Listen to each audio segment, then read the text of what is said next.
ಸ್ಥಳದಲ್ಲಿ ಒತ್ತುವರಿ ತೆರವು ಮಾಡಿದ್ದಾರೆ. ಅಲ್ಲಿರುವಂತಹ ಅನೇಕ ಕುಟುಂಬಗಳ ಪರಿಸ್ಥಿತಿ ನಿಜಕ್ಕೂ ಕೂಡ ಹೇಳತೀರದಾಗಿದೆ.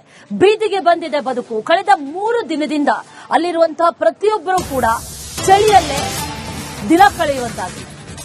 ಮನೆ ಇಲ್ಲ, ಬದುಕೋದಕ್ಕೆ ಆಸರೆ ಇಲ್ಲ, ಸೂರಿಲ್ಲ.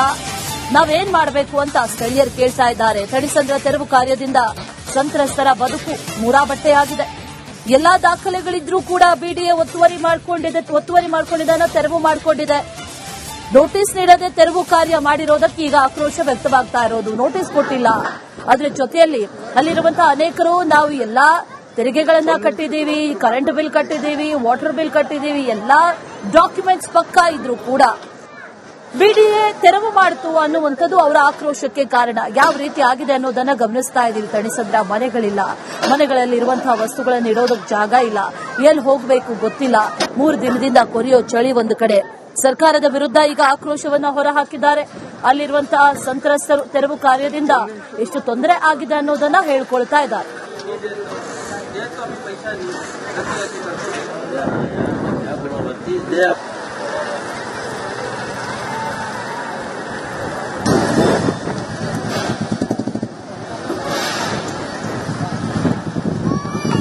ತಣಿಸಂದ್ರದ ಸಾರಾಯಿಪಾಳ್ಯದಲ್ಲಿ ನಾನಿವಾಗ ಇದ್ದೀನಿ. 2 ದಿನಗಳ ಹಿಂದೆ ಬಿಡಿಎ ರಾಜಾರೋಷವಾಗಿ ಬೆಳ್ಳಂಬೆಳಿಗ್ಗೆ ಬಂದು ಬುಲ್ಡೋಸರ್ಗಳನ್ನ ತಂದು ಮನೆಗಳನ್ನ ಹೊಡ್ಕೊಂಡು ಹೋಗಿದೆ. ಆದ್ರೆ ಇಲ್ಲಿ ತನಕ ಏನಾಗಿದೆ, ಯಾಕಾಗಿ ಈ ರೀತಿಯಾಗಿ ಮಾಡಲಾಗಿದೆ ಅನ್ನೋ ಉತ್ತರ ಸರ್ಕಾರಕ್ಕೆ ಇಲ್ಲವೇ ಇಲ್ಲ. ಅಂದ್ರೆ ಅಧಿಕಾರಿಗಳು ಯಾವುದೇ ಮುಂಚಿತವಾಗಿ ನೋಟಿಸ್ ನ ಕೊಡದೆ ಹೀಗೆ ಏಕಾಏಕಿ ಮನೆಗಳ ತೆರವನ್ನ ಮಾಡಿದ್ದಾರೆ. ಎಲ್ಲರೂ ಇಲ್ಲಿರುವಂತದ್ದು ಬಡವರ ಮನೆಗಳು. ಕಷ್ಟಪಟ್ಟು ದುಡಿದು ಅವರು ಕೆಲವರು ಬಾಡಿಗೆ ಮನೆ, ಕೆಲವರು ಸ್ವಂತ ಜಾಗವನ್ನ ಖರೀದಿಸಿ ಸರಿಸುಮಾರು 23 ವರ್ಷಗಳಿಂದ ಇದೇ ಒಂದು ಜಾಗದಲ್ಲಿ ಅವರು ವಾಸವಾಗಿದ್ರು. ಎಲ್ಲಾ ಇದು ಡಾಕ್ಯುಮೆಂಟ್ ಕೂಡ ಇವ್ರ ಹತ್ರ ಇದೆ. ಅಂದ್ರೆ ಈ ಖಾತಾದಿಂದ ಇರ್ಬೋದು ಅಥವಾ ನೀರಿನ ಬಿಲ್ ಇರ್ಬೋದು, ಕರೆಂಟ್ ಬಿಲ್ ಇರ್ಬೋದು, ಎಲ್ಲ ಪ್ರಾಪರ್ ಡಾಕ್ಯುಮೆಂಟ್ಸ್ ಅನ್ನ ಕೂಡ ಮಾಡಲಾಗಿದೆ. ಮುನ್ಸ್ವಾಮಿ ಗೌಡ ಅನ್ನೋರಿಂದ ಈ ಜಾಗವನ್ನ ಅವ್ರು ಖರೀದಿ ಮಾಡಿದ್ರು. 10 ವರ್ಷಗಳ ಹಿಂದೆ ಬಿಡಿಎ ಜಾಗ ಅಂತ ಒಂದಿಷ್ಟು ಮಾತುಗಳು, ಚರ್ಚೆಗಳು ಕೇಳಿ ಬಂದಿತ್ತು. ಆದ್ರೆ ನಂತರದಲ್ಲಿ ಇಲ್ಲ, ಇದು ಬಡವರಿಗೆ ಕೊಟ್ಟಂತಹ ಜಾಗ ಅಂತ ಹೇಳಿ. ಸೊ ಹಾಗಾಗಿ ಇವರೆಲ್ಲ ನೆಮ್ಮದಿಯಾಗಿ ಜೀವನವನ್ನ ನಡೆಸ್ತಾ ಇದ್ರು. ಆದ್ರೆ ಈಗ ಏಕಾಏಕಿ ಬಿಡಿಎ ತನ್ನ ಪ್ರಾಪರ್ಟಿ ಅಂತ ಹೇಳಿ ಬಡವರ ಮನೆಗಳನ್ನ ಧ್ವಂಸ ಮಾಡಿರುವಂತದ್ದು, ಒಳಗಿರುವಂತಹ ಡಾಕ್ಯುಮೆಂಟ್ಗಳು ಅಥವಾ ಮನೆಯಲ್ಲಿರುವಂತಹ ಸಾಮಾನುಗಳನ್ನ ತೆಗೆದುಕೊಳ್ಳೋದಕ್ಕೂ ಕೂಡ ಸಮಯಾವಕಾಶವನ್ನ ಕೊಡದೆ ಏಕಾಏಕಿ ಈ ರೀತಿಯಾಗಿ ತೆರವು ಮಾಡ ಹೋಗಿದ್ದಾರೆ.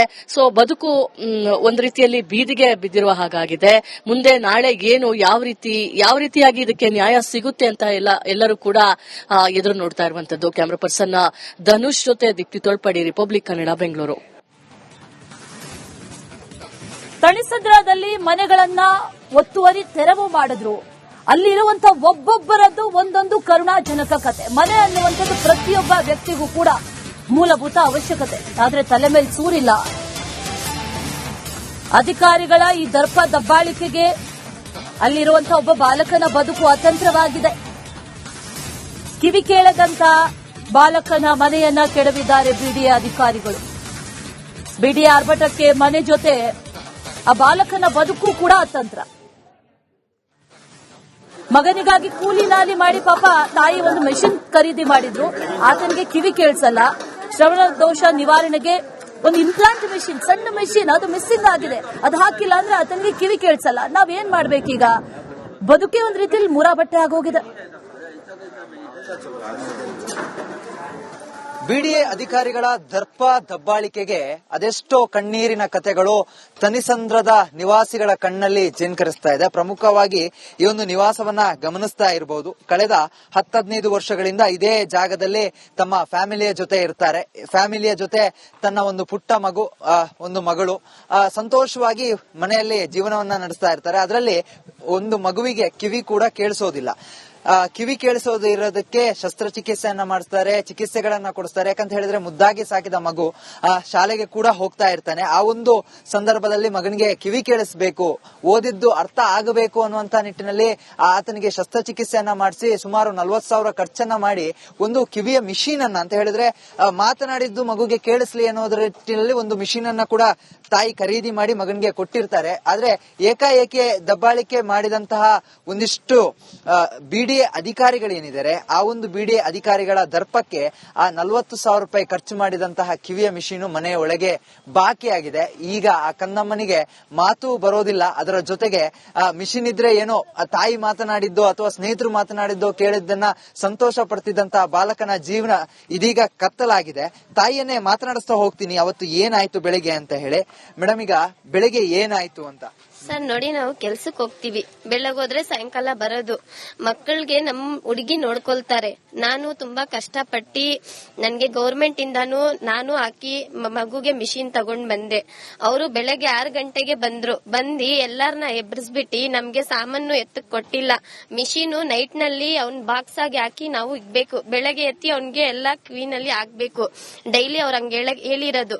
ಅವ್ರು ಮಾಡಿದಕ್ಕಿಂತ ನಾವು ನಮ್ ಮಿಷಿನ್ ಎಲ್ಲೋ ಕಳ್ದೋಗ್ಬಿಟ್ಟೈತೆ. ನನ್ ಮಗುಗ್ ಮಾತು ಬರಲ್ಲ, ಕಿವಿನೂ ಕೇಳ್ಸಲ್ಲ. ನಾವು 3 ಜನ ಮನೆಯಲ್ಲಿ ಇರೋದು. ನಮ್ಗೆ ಇದೇ ದುಃಖ ಆಗ್ತಾ ಇರೋದು, ಬೇರೆ ಏನಿಲ್ಲ. ನಾನ್ ತುಂಬಾ ಕಷ್ಟಪಟ್ಟಿದ್ದೀನಿ ಮಿಷಿನ್ಗೆ. ಇವಾಗ ಹೇಳ್ತವ್ರೆ ನಾನ್ ಈಸ್ಕೊಡ್ತೀನಿ, ನೀನ್ ಈಸ್ಕೊಡ್ತೀನಿ ಅಂತ. ನಾನ್ ಸುತ್ತಾಡಿದ್ದು ನನ್ಗೆ ಗೊತ್ತು ಎಷ್ಟೆಷ್ಟು ದೂರ ಕಳಿಸ್ತಾರೆ. ಇವತ್ತು ನನ್ ರಿಮಾಂಡ್ಸ್ಗೆ ಹೋಗ್ಬೇಕಿತ್ತು, ನಾನು ಹೋಗಿಲ್ಲ. ಬೇಕಂದ್ರೆ ನನ್ನ ಹತ್ರ ನೋಡಿ ಪ್ರೂಫ್ ಎಲ್ಲ ಐತೆ. ಅದು ಮಗು ಒಂದು ಕಡೆಯಲ್ಲಿ ಈ ಪರಿಸ್ಥಿತಿಯಲ್ಲಿದೆ, ಅದರ ಜೊತೆಗೆ ಈಗ ಇರೋದಕ್ಕೆ ಸೂರಿಲ್ಲ. ಮನೆ ಇಲ್ಲ ಸರ್, ಇದಕ್ಕೆ ಮನೆ ಇಲ್ಲ, ಅಡ್ವಾನ್ಸ್ ಇಲ್ಲ, ಏನಿಲ್ಲ. ಬೀದಿ ಪಾಲ್ ಮಾಡ್ಬಿಟ್ಟಿದ್ದಾರೆ. ನಮ್ಗೆ ಕೇಳೋರು ಯಾರು ಇಲ್ಲ. ನಮ್ಮ ಅಪ್ಪ ಅಮ್ಮ ಯಾರು ನಮ್ಗೆ ಇಲ್ಲ. ಒಂದೊಂದು ನಾನು ಸರಿ ಇಲ್ಲ. ಗಂಡನು ತುಂಬಾ ಟಾರ್ಚರ್ ಕೊಡ್ತಾನೆ.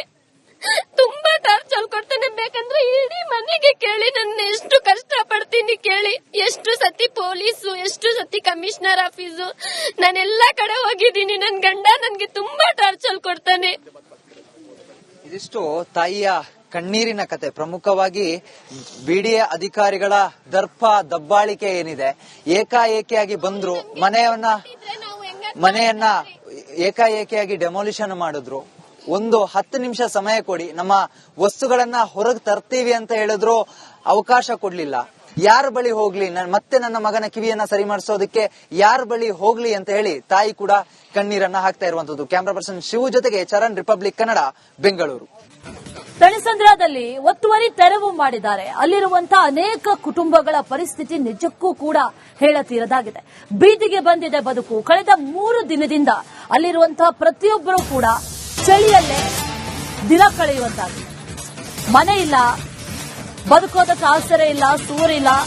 ನಾವೇನ್ ಮಾಡಬೇಕು ಅಂತ ಸ್ಥಳೀಯರು ಕೇಳ್ತಾ ಇದ್ದಾರೆ. ತಣಿಸಂದ್ರ ತೆರವು ಕಾರ್ಯದಿಂದ ಸಂತ್ರಸ್ತರ ಬದುಕು ಮೂರಾಬಟ್ಟೆಯಾಗಿದೆ. ಎಲ್ಲಾ ದಾಖಲೆಗಳಿದ್ರೂ ಕೂಡ ಬಿಡಿಎ ಒತ್ತುವರಿ ಮಾಡಿಕೊಂಡಿದೆ, ತೆರವು ಮಾಡಿಕೊಂಡಿದೆ. ನೋಟಿಸ್ ನೀಡದೆ ತೆರವು ಕಾರ್ಯ ಮಾಡಿರೋದಕ್ಕೆ ಈಗ ಆಕ್ರೋಶ ವ್ಯಕ್ತವಾಗ್ತಾ ಇರೋದು. ನೋಟಿಸ್ ಕೊಟ್ಟಿಲ್ಲ, ಅದರ ಜೊತೆಯಲ್ಲಿ ಅಲ್ಲಿರುವಂತಹ ಅನೇಕರು ನಾವು ಎಲ್ಲಾ ತೆರಿಗೆಗಳನ್ನ ಕಟ್ಟಿದೀವಿ, ಕರೆಂಟ್ ಬಿಲ್ ಕಟ್ಟಿದೀವಿ, ವಾಟರ್ ಬಿಲ್ ಕಟ್ಟಿದೀವಿ, ಎಲ್ಲಾ ಡಾಕ್ಯುಮೆಂಟ್ಸ್ ಪಕ್ಕಾ ಇದ್ರೂ ಕೂಡ ಬಿಡಿಎ ತೆರವು ಮಾಡಿತು ಅನ್ನುವಂಥದ್ದು ಅವರ ಆಕ್ರೋಶಕ್ಕೆ ಕಾರಣ. ಯಾವ ರೀತಿ ಆಗಿದೆ ಅನ್ನೋದನ್ನ ಗಮನಿಸ್ತಾ ಇದ್ದೀವಿ. ತಣಿಸಂದ್ರ ಮನೆಗಳಿಲ್ಲ, ಮನೆಗಳಲ್ಲಿ ಇರುವಂತಹ ವಸ್ತುಗಳನ್ನು ಇಡೋದಕ್ಕೆ ಜಾಗ ಇಲ್ಲ.